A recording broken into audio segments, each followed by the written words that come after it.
Todos estos procesos llamados cósmicos en realidad están fuera de nuestra imaginación actual, porque hablamos de millones de años,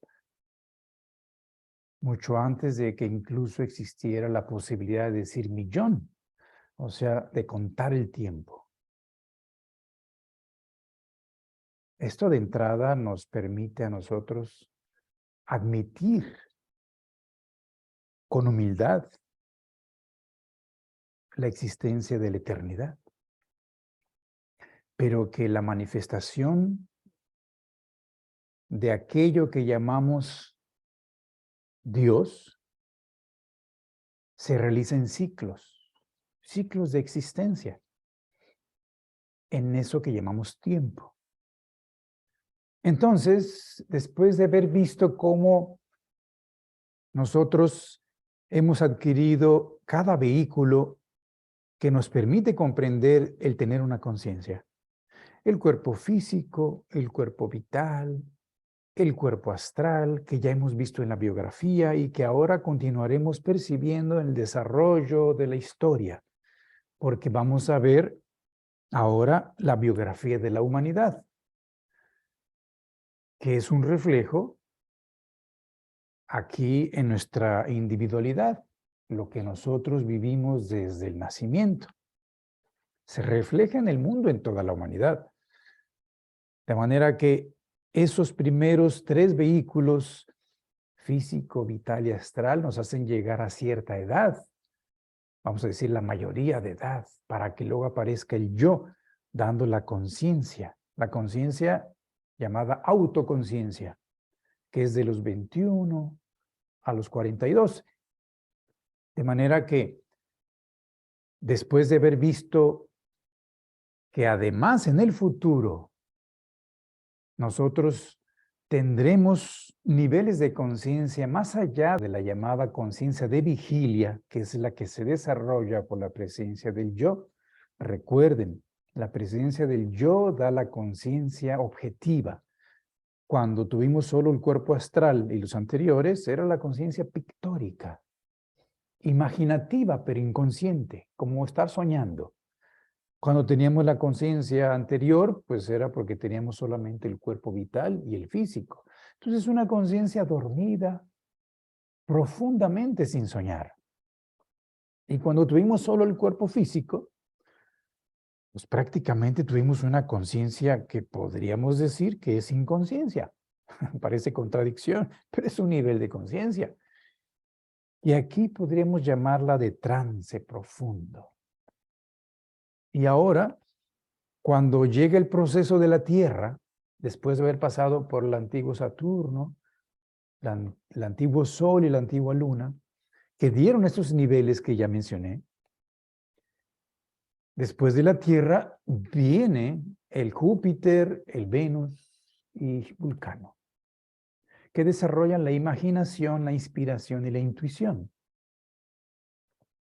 que significa el tener el sueño consciente, el tener esa etapa de estar dormido profundamente, pero a un nivel consciente, y el tener esa etapa llamada de trance, de conexión cósmica, conscientemente. Y llamamos conciencia espiritual.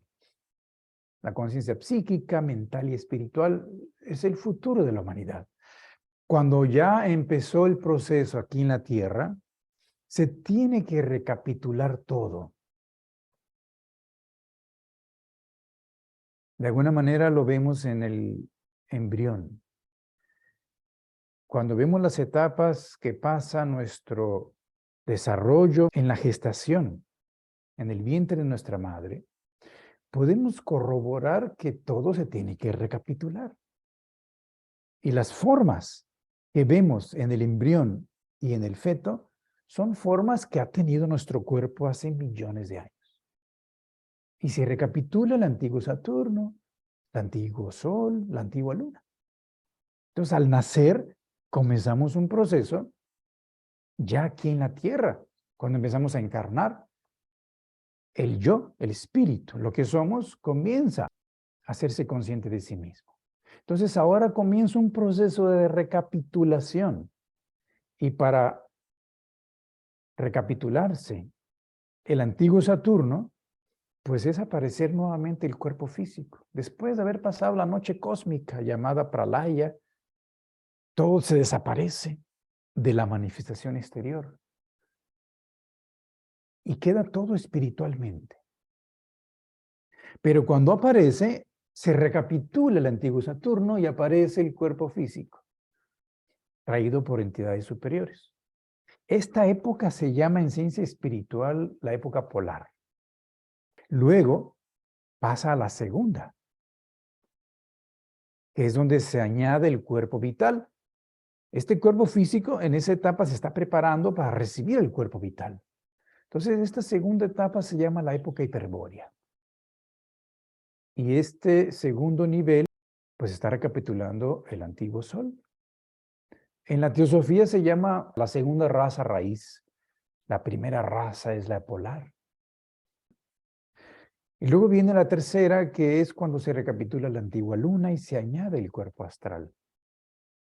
Para eso se está preparando el cuerpo vital en la hiperbórea por las entidades superiores. Y entonces se recibe el cuerpo astral en la época lemuria.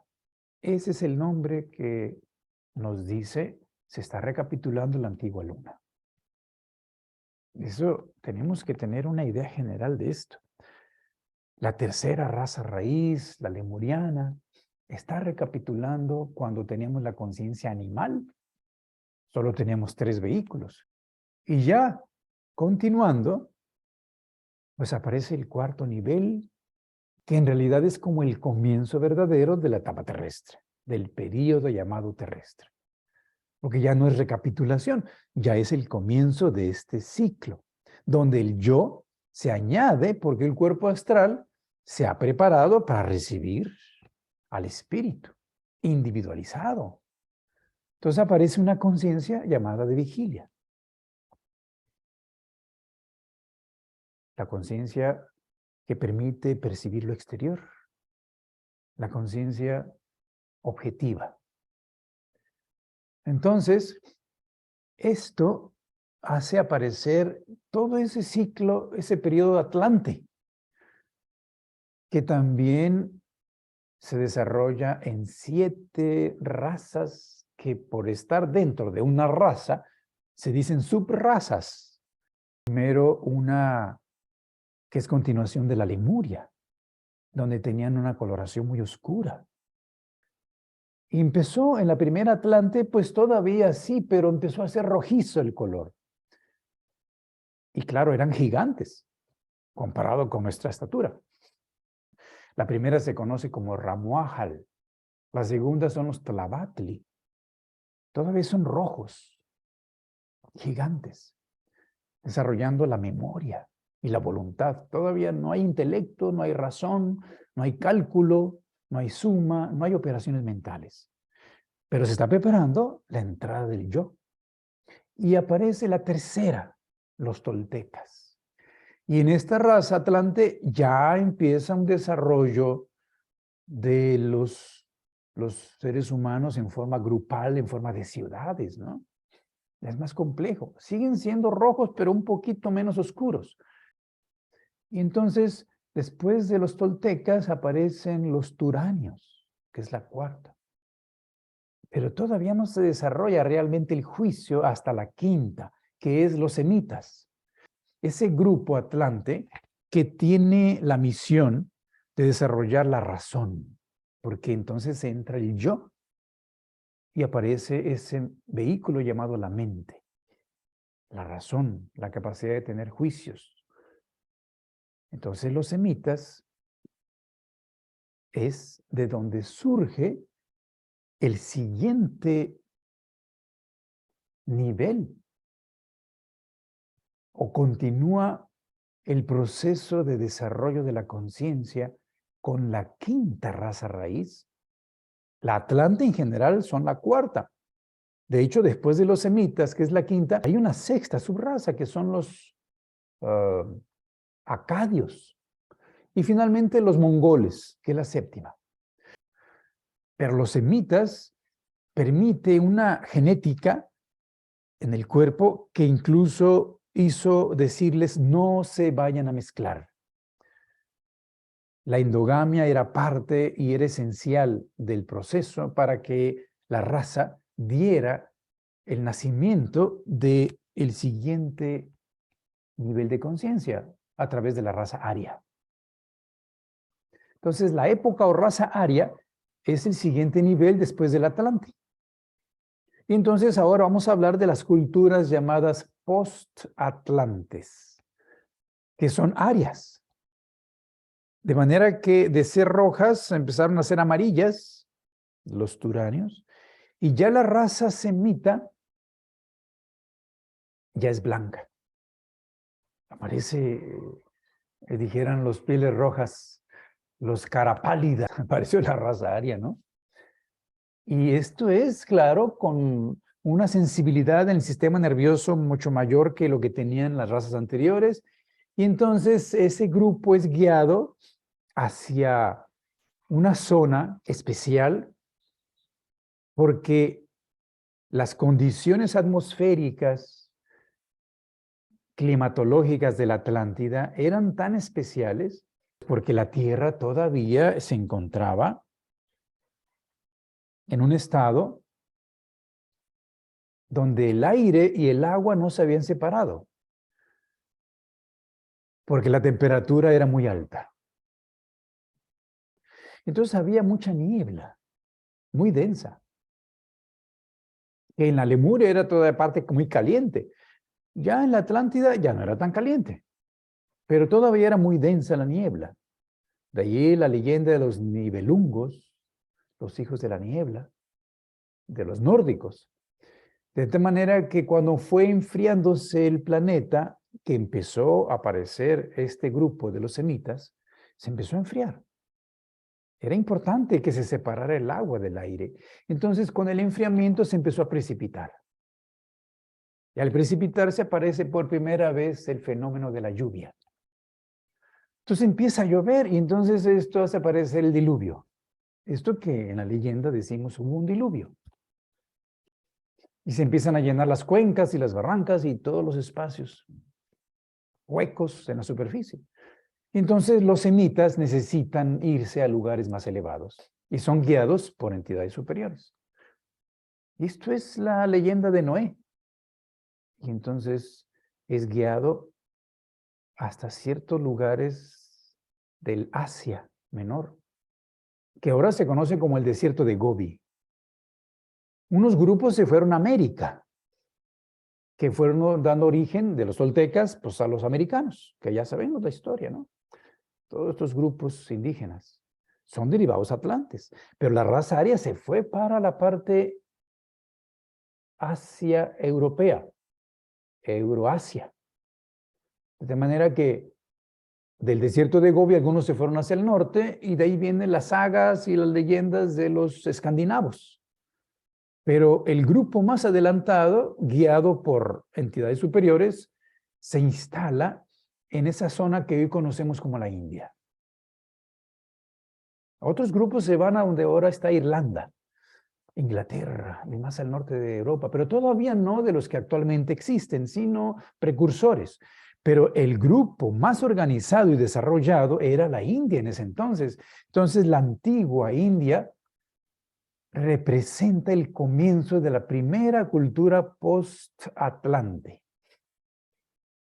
que representa en la humanidad la etapa de 0 a 7 años. Y como ya sabemos en la biografía, la infancia de la humanidad está regida por el planeta Luna. Recuerden que en astrología la Luna es un planeta. En astronomía la Luna es un satélite. Pero en ese entonces no había astronomía. De manera que la Luna rige esta etapa durante aproximadamente 2160 años, que es la era de Cáncer, que representa la infancia de 0 a 7 años, donde se está gestando el cuerpo vital, que ya sabemos que es el cuerpo etérico. Entonces, es la primera etapa, la infancia de la humanidad, donde la antigua India, imaginemos, todavía en realidad están como los niños actuales. No se interesan por el mundo exterior. Ellos están jugando en su imaginación. No les interesa trabajar la tierra, pues no les interesa la tierra. Para ellos siguen todavía conectados con esa conciencia que existió antes en Atlántida, donde la atmósfera estaba tan llena de niebla que no había manera de ver el exterior más que unos metros. El sol no se veía más que como un faro ahí, como en los tiempos de niebla. Nosotros aquí vemos, ¿no?, mucha niebla y está el faro en las noches, ¿no? O el sol se ve así como una luminosidad, un foco. O no se ve. Así era en la Atlántida. Tampoco se veía la luna, menos las estrellas, y tampoco había lluvia, y tampoco había arcoíris. Estos fenómenos vinieron después, cuando la atmósfera se aclara, se precipita el agua, el aire se hace más puro, y comienza a estar como lo tenemos, gradualmente. Entonces, en la antigua India, todo lo exterior era maya, era ilusión, era algo que no tenía realidad para ellos. Por lo tanto, no despertó ningún interés. Todavía vemos vestigios de eso en la tradicional enseñanza oriental, ¿no?, que dice que lo de afuera no tiene importancia, hay que ir hacia adentro. Entonces, de ahí nació el sistema yoga y los sistemas antiguos orientales que hacía que el ser humano llevara su atención hacia adentro, porque lo de afuera era un reflejo de lo de adentro. Era cambiante, era perecedero, no tenía importancia. Entonces no se desarrolla ni la rueda. Entonces vivían de lo que la naturaleza les daba, como los niños, ¿no? Recolectores de lo que da la naturaleza.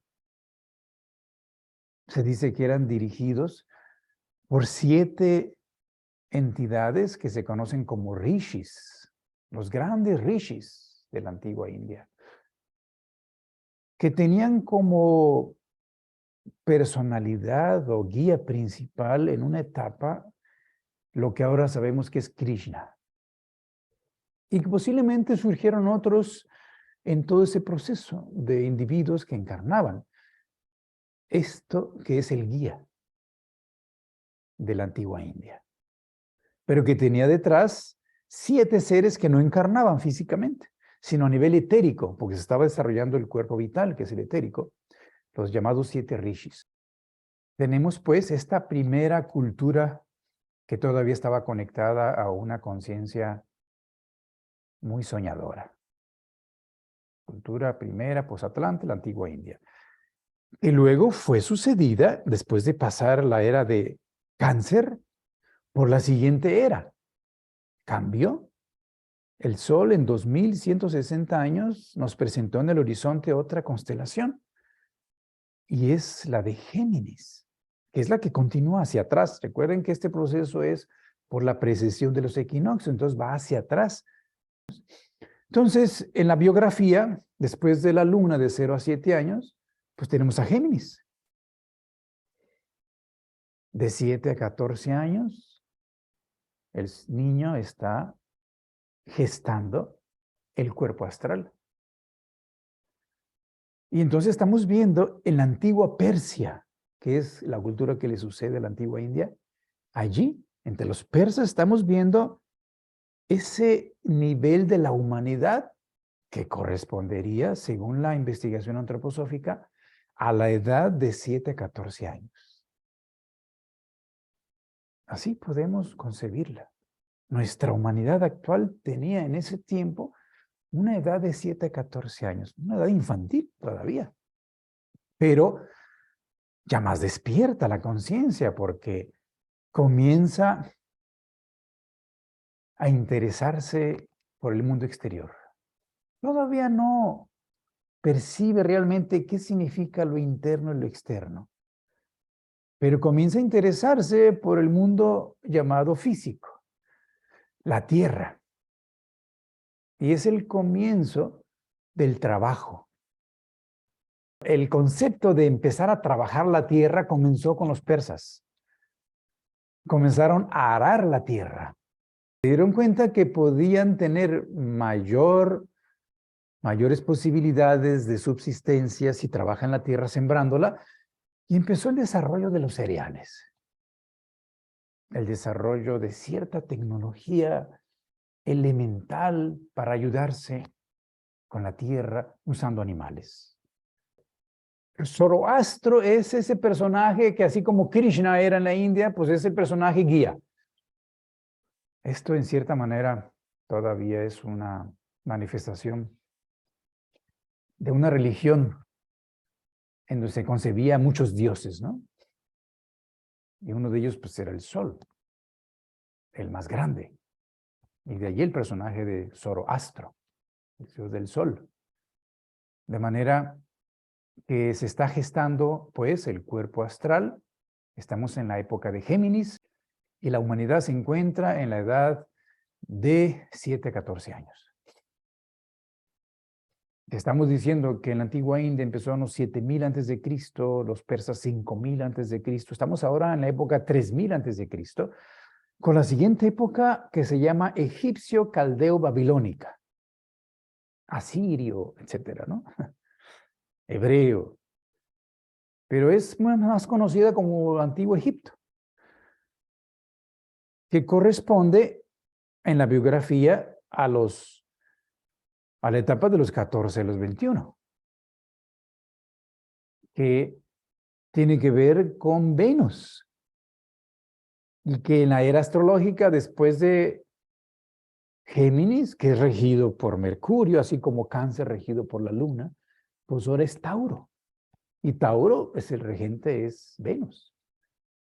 Y ya en esa época la humanidad da un paso más adelante, porque más allá del cuerpo astral comienza ya a aparecer el producto del cuerpo astral cuando es gradualmente transmutado, trascendido, depurado. Sale algo. Y esto hemos llamado y conocido ya el alma sensible. Recuerden que el cuerpo astral es el cuerpo sensible. Lo que resulta del cuerpo astral o cuerpo sensible es el alma sensible. Entonces, allí se está gestando el alma sensible de la humanidad, en la época de 14 a 21 años de la humanidad. En la época de 2900 a.C.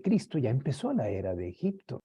De tal manera que se interesaron por reconocer que detrás de lo que veían en el cielo, en la naturaleza, con los cambios de primavera, verano, otoño, invierno, con las inundaciones que les provocaba el río Nilo, con todo esto que pasaba, había ciclos regidos por leyes. O sea, constantes que se repetían cada año, llamado constantes universales por lo mismo, porque eran siempre lo mismo. Esto es una ley. Entonces empezaron a reconocer las leyes. Y de allí el nacimiento de la astronomía, el nacimiento gradual del estudio de las matemáticas y otras áreas muy importantes, incluyendo la escritura. La escritura apareció con los sumerios. Ya en la historia sabemos que con los sumerios ya los seres humanos empezaron a escribir y a dejar huella escrita en papiros o en piedra o en lo que fuere, de lo que ellos empezaban a vivenciar. Y se dice que la obra literaria más antigua es el poema de Gilgamesh, la epopeya de Gilgamesh se llaman. 2500 años antes de Cristo ya se había escrito eso, que describe su interés por lograr la inmortalidad, ¿no? Y sus aventuras, así dice la historia. De manera que aparece también un personaje que guía esa cultura llamada entre nosotros Hermes. Hermes Trismegisto. Ese gran misterioso personaje que ahora hasta la palabra la usamos para decir esto está herméticamente cerrado. Esta palabrita de hermético viene de Hermes. Y eso significa que está tan cerrado que es secreto. No se puede ver desde afuera, está cerrado. Es secreto, es sagrado. Hermes es un nombre que está conectado con misterio y con símbolos y puede representar un personaje o puede representar tres, porque se llama Hermes Trismegisto. Entonces, 3 veces maestro, 3 veces grande. Pero bueno, nosotros concebimos pues que había una guía. De lo que conocemos, pues han venido el conocimiento de las leyes que gobiernan el universo. La conciencia de la humanidad a partir de los 14 a 21 quiere saber por sí misma la verdad, quiere conocer. Entonces él empieza un proceso de desarrollo más allá de la astrología, es la astronomía, calculando cuánto tarda en aparecer el sol, otra vez igual, o la luna, los planetas. Así nace la astronomía. De manera que empiezan los cálculos a hacer aparecer la circunferencia, pero dividida en pedacitos, ¿no? O sea, en grados. Esto lo dedujeron por el Sol, porque el Sol tarda 365 días en darle la vuelta a la Tierra en el tiempo. No es que el Sol le dé vuelta a la Tierra, es la Tierra, pero viste desde la Tierra, uno ve aparecer el Sol dando vuelta, saliendo, entrando. Y eso en 365 días da un ciclo completo. Entonces ellos se basaron para hacer una circunferencia dividida en 360 grados. Y claro, el tiempo hace que aparezcan las horas. Ya sabemos que el día, pues lo dividieron en 24 horas, que viene 2 veces 12. Esto está conectado con el zodiaco. La mitad la noche, la mitad el día. Entonces, el horario de 12 más del otro horario de la noche, pues son 24. Entonces apareció la división de 2 veces 12. Por eso los relojes tienen 12 números. Que hizo dividir también cada hora en 60. Y ellos empezaron a percibir que estas 12 constelaciones, base del número 12 y de los relojes, y la medición del día en 24 horas, porque se dobla el 12, pues tiene que ver porque estos 12 se relacionan con los planetas. Es una dinámica funcional, porque la era pasa en 2000 años y el año pues son 65 días, pero los planetas se ven que se mueven más rápido, el más rápido es la Luna y el más lento es Saturno, cada 28 años, 29. Pero el combinar la relación de el zodíaco con los planetas hizo aparecer el número 60, porque multiplicaron 12 por 5. Y uno se pregunta, ¿por qué? ¿Por qué no por 7? Que eran los planetas tradicionales, Luna, Mercurio, Venus, Sol, Marte, Júpiter, Saturno, pues son 7. Pero acuérdense que el Sol, como ya empezaron a verlo astronómicamente, no astrológicamente, el Sol no es planeta, entonces queda descartado, quedan 6. Y hay otro que tampoco es planeta, es la Luna, es un satélite, entonces queda descartado. Entonces quedaron 5. Realmente, astronómicamente, en esos 7, 5 son planetas. Entonces, estos 5 planetas multiplicados por los 12 signos del zodiaco, pues dan 60. Y de allí viene la concepción del cálculo matemático de la división del tiempo en 60 minutos la hora y en 60 segundos cada minuto, que también se usó en los grados. Un grado tiene 60 minutos y un minuto tiene 60 segundos en la geometría del círculo. Entonces todo esto se lo debemos a los egipcios, la matemática, la escritura, así como la agricultura se la debemos a los persas. Y claro, la geometría de Euclides viene después, pero ya comenzó gradualmente a percibirse que aquí en la Tierra las formas geométricas estaban dadas por ciertas leyes, donde todavía existe el politeísmo. Y estamos en la etapa de 14 a 21, para que comience luego una nueva cultura, que es la cuarta. Y si ustedes pueden visualizar estas tres anteriores, podemos decir que son como recapitulación de las antiguas eras que hemos hablado, en cierta manera. Polar, Hiperbórea, Lemuria. O bien, Saturno, Sol, Luna. Luego viene la Tierra, ¿no? Entonces, en esta cuarta época es como empezar realmente el proceso de la Tierra, donde el yo entra después de haber nacido el cuerpo físico, el cuerpo vital, el cuerpo astral. Tiene que ir entrando al yo. Y por eso se estaba gestando el alma sensible, porque el yo ya estaba actuando desde la antigüedad, desde la Atlántida, ya estaba actuando. Pero aquí se recapitula, pero ya está gestándose el alma sensible. Esto puede provocar cierta confusión, porque en la biografía vimos de 14 a 21 el cuerpo astral, y ahorita estoy diciendo que es el alma sensible. Nacimiento empieza de 21 a 28, el alma sensible, pero se está gestando de 14 a 21.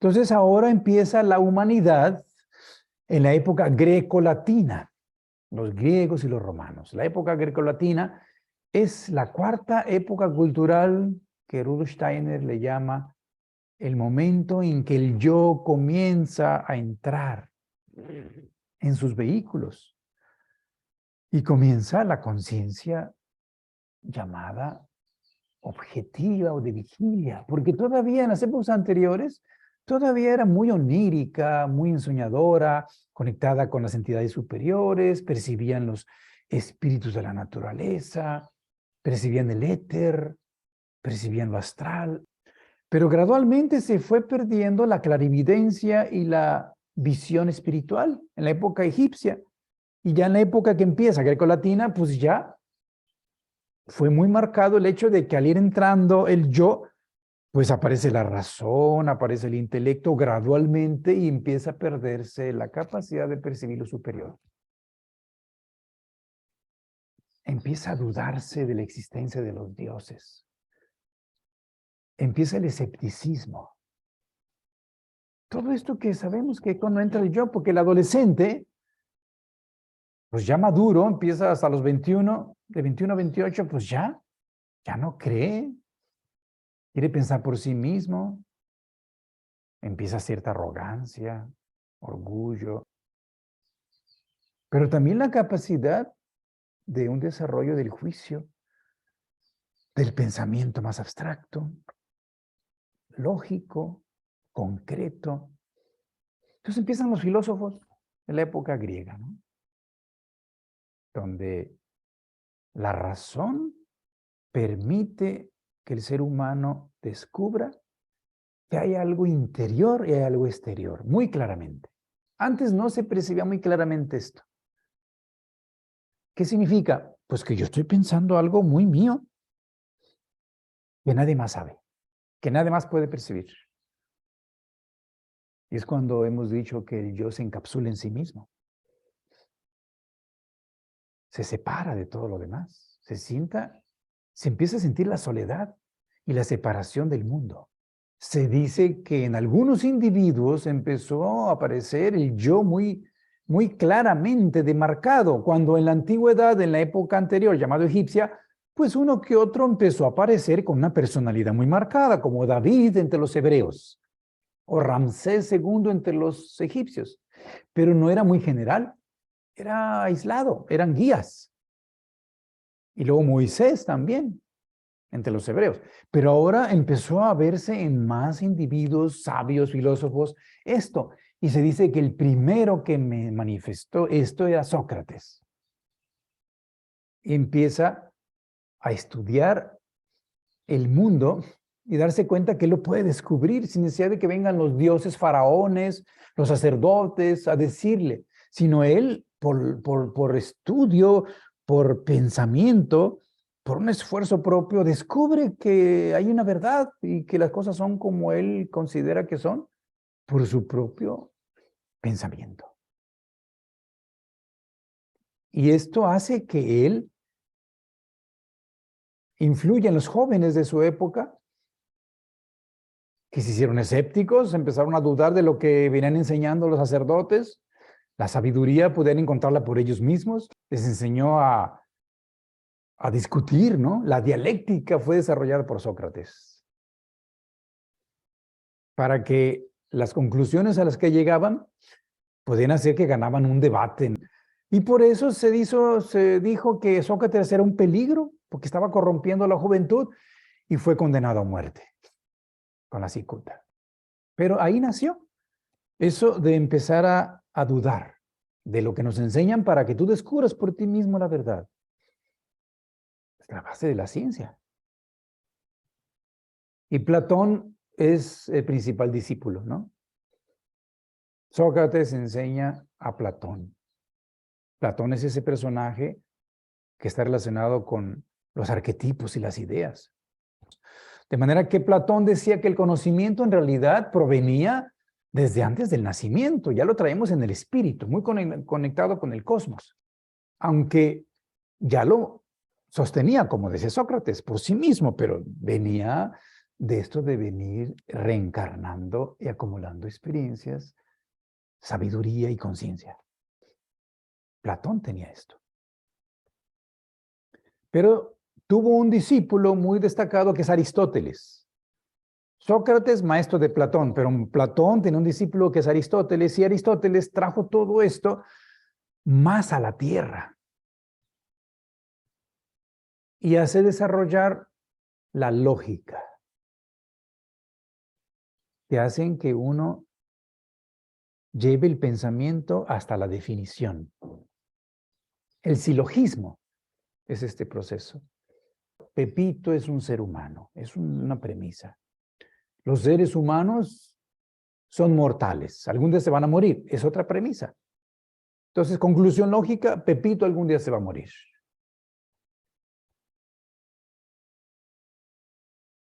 Esto es el silogismo que permite una conclusión lógica donde el pensamiento termina haciendo una definición.